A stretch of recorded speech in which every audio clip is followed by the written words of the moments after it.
অশ্লীলতা, নোংরামি, নাফরমানি, পাপ করতে করতে এমনকি নিজের উপরে একেবারে জুলুম করে ফেলছে, নেকি বলতে কিছুই নাই, গুনার সাগরে হাবুডুবু খাচ্ছে। আল্লাহ তাআলা তাকেও আশ্বাস দিছে, সে যেন আমি আল্লাহকে স্মরণ করে, বান্দা যেন আমাকেই মনে করে এবং আমি আল্লাহর কাছে নিজের গুনাহের জন্য মাফ চায়, তওবা করে আল্লাহকে যেন বলে, আল্লাহ আপনি ছাড়া আমাকে মাফ করবে কি, আর আমি জেনে বুঝে আর করব না, আমি ছেড়ে দিলাম। এই তিনটি শর্ত যদি বান্দার কাছ থেকে আল্লাহ পায়, তওবা তিন জিনিসের নাম, পেছনের গুনাহ সমূলে ছেড়ে দেওয়া, কালউমা কান, একদম গোড়া সহ গুনাহ সম্পূর্ণ ছেড়ে দেওয়া,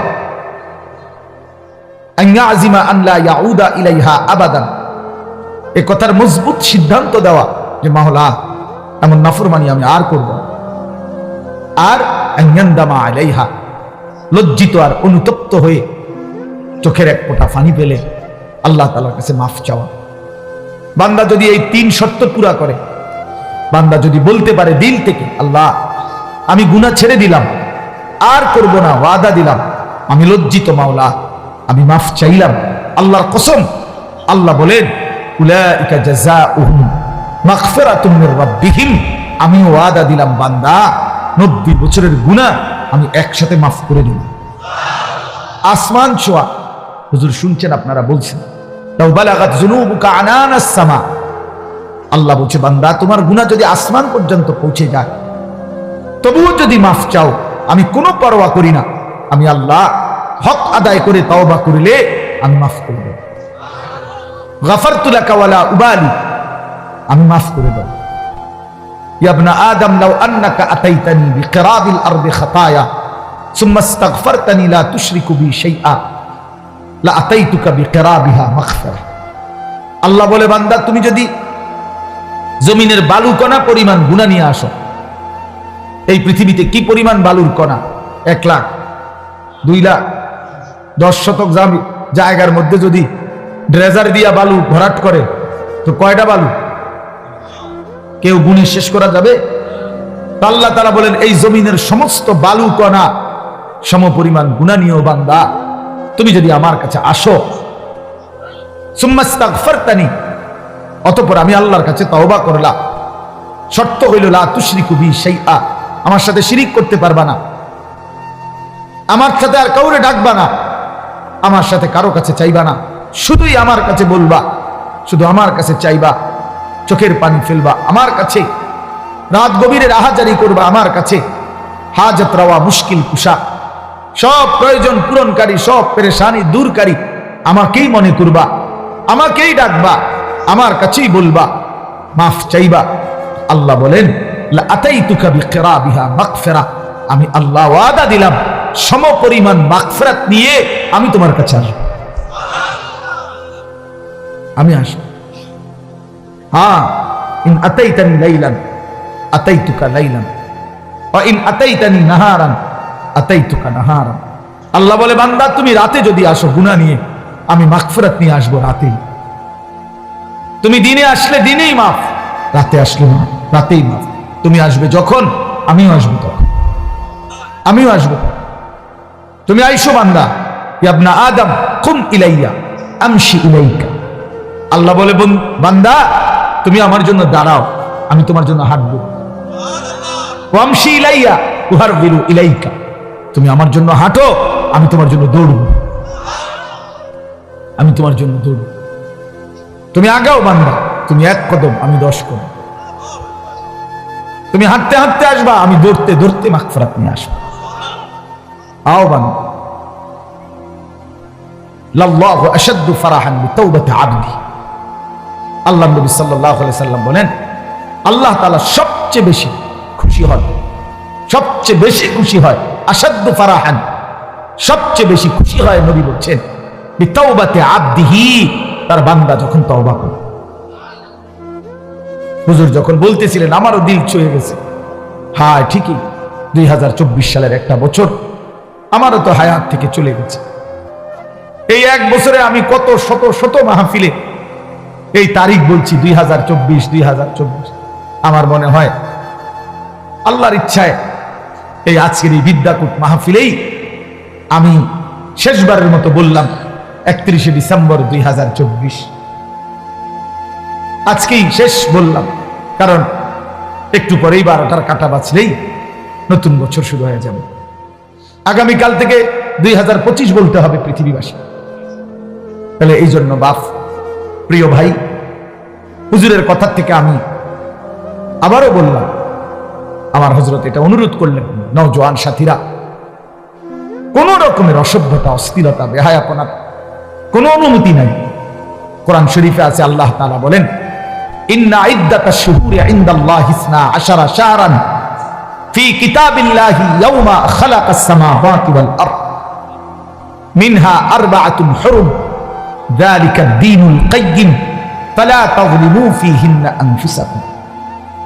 আল্লাহ তাআলা বলে, বান্দা শোনো, একেবারে আমি আল্লাহ আমার তাকদীরে আসমান জমিন সৃষ্টির 50,000 বছর আগে আমি যে তাকদীর লেখাইছি, সেই তাকদীরের মধ্যে আমি আল্লাহ ফয়সালা রেখে দিয়েছি, লিখে দিয়েছি যে এই পৃথিবীতে আসমান জমিন সৃষ্টির সূচনা থেকেই পৃথিবীতে 12 মাসেই হবে পৃথিবীর এই সময়ের হিসাব। এই 12 মাস এটা আমি আল্লাহ নির্ধারণ করেছি। 12 শাহরান আল্লাহর দেওয়া। আল্লাহ এটা বোঝা উচিত আমাদের যে 12 মাস এটা আইলো কোত্থেকে, 12 মাসে 1 বছর এটা হলো কিভাবে? আল্লাহ তাআলা বলেন, এটা আমি আল্লাহ ফয়সালা দিচ্ছি। কে ফয়সালা করছেন? কোন দিন থেকে? আসমান জমিন সৃষ্টির শুরু থেকেই চালু রাখছেন, আর সিদ্ধান্ত করে দিয়েছেন তারও আগে তাকদীরের মধ্যে। তাকদীরের এই জন্য 12 মাসে 1 বছর এটা জাতিসংঘের ফয়সালা না, এটা দুনিয়ার কারো ফয়সালা না, আল্লাহ তাআলার ফয়সালা। আবার আল্লাহ নিজেই বলেন, যালিকা দ্বীনুল কাইয়্যিম, এটা অকাট্য বিধান। এটা পৃথিবীতে ইসরাফিলের ফু পর্যন্ত কেউ নাড়াইতে পারবে না, কেউ না, 1 সেকেন্ড কেউ নাড়াইতে পারে না।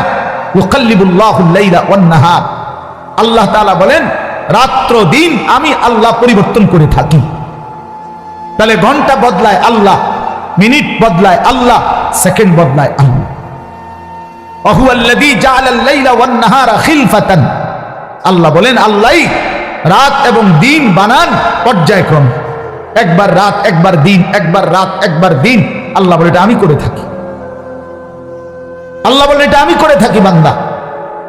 আজকের এই 31শে ডিসেম্বরের রাতটাকে টেনে লম্বা করে আমি যদি কিয়ামত পর্যন্ত রাত বানিয়ে রাখি, কারো ক্ষমতা নাই আমি আল্লাহকে বাদ দিয়ে আগামীকালকের ভোর এনে দিবে, নতুন আলো আনে দিবে, এমন কোন ক্ষমতা কারো নাই। আছে কি ভাইয়া? কুল আরাআইতুম ইন জাআলাল্লাহু আলাইকুমুল লাইলা সারমাদান ইলা ইয়াউমিল কিয়ামাহ মান ইলাহুন গায়রুল্লাহ ইয়াতিকুম বিদিয়াইন। সরাসরি কোরআনের আয়াত।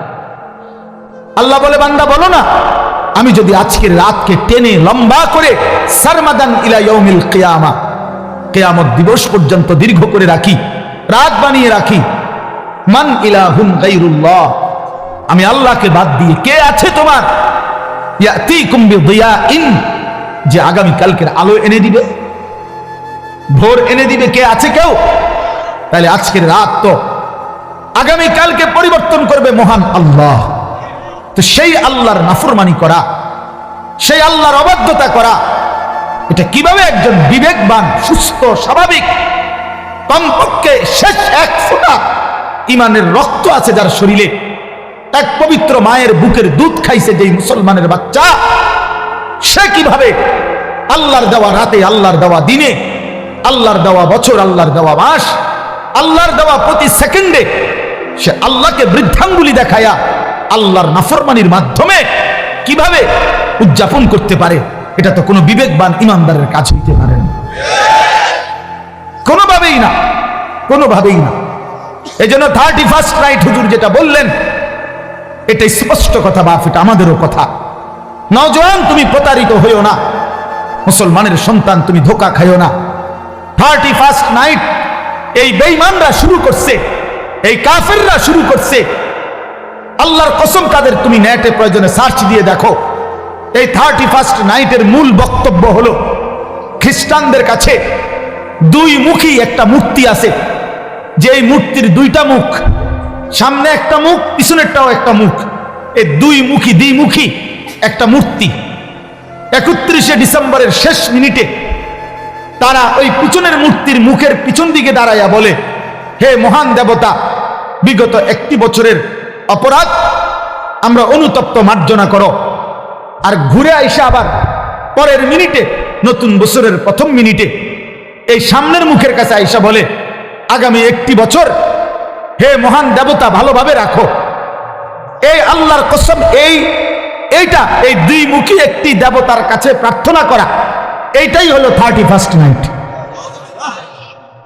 এইটা এরপরে এইটার মধ্যে অসভ্যতার বাকি রং দিছে। এই গান বাদ্য, নাচ গান, জিনা, ব্যভিচার, হোটেল রেস্তোরাঁ, মদের বার, নারী পুরুষের অবাধ মেলামেশা, উলঙ্গপনা, অসভ্যপনা, এগুলো কোনো কুকুর বিড়াল করতে পারে, কোনো জানোয়ার করতে পারে, কোনো ইমানদারের সন্তান করতে পারে না। কোনো মুসলমানের বাচ্চা এটা করতে পারে না, কোনো ইমানদারের সন্তান এটা করতে পারে না। এ তো বেঈমানের আখলাক, এ তো দুশ্চরিত্র, লম্পট। জিনাখোর কখনো পবিত্র হয় না। হারাম সম্পর্ক, বিবাহ বহির্ভূত ছেলে মেয়ের অবৈধ যেই কোন রকমের সম্পর্ক, এটা তো জিনা, এটা তো ব্যভিচার, ব্যভিচার, ব্যভিচার, ব্যভিচার। এটা অতএব ব্যভিচারিত ধিকৃত, ব্যভিচারিত ধিকৃত কোন জিনাখার, কোন ব্যভিচারী, কোন লম্পট, কোন চরিত্রহীন, সে তো সভ্য, ভদ্র, শিক্ষিত, চরিত্রবান কোন হতেই পারে না।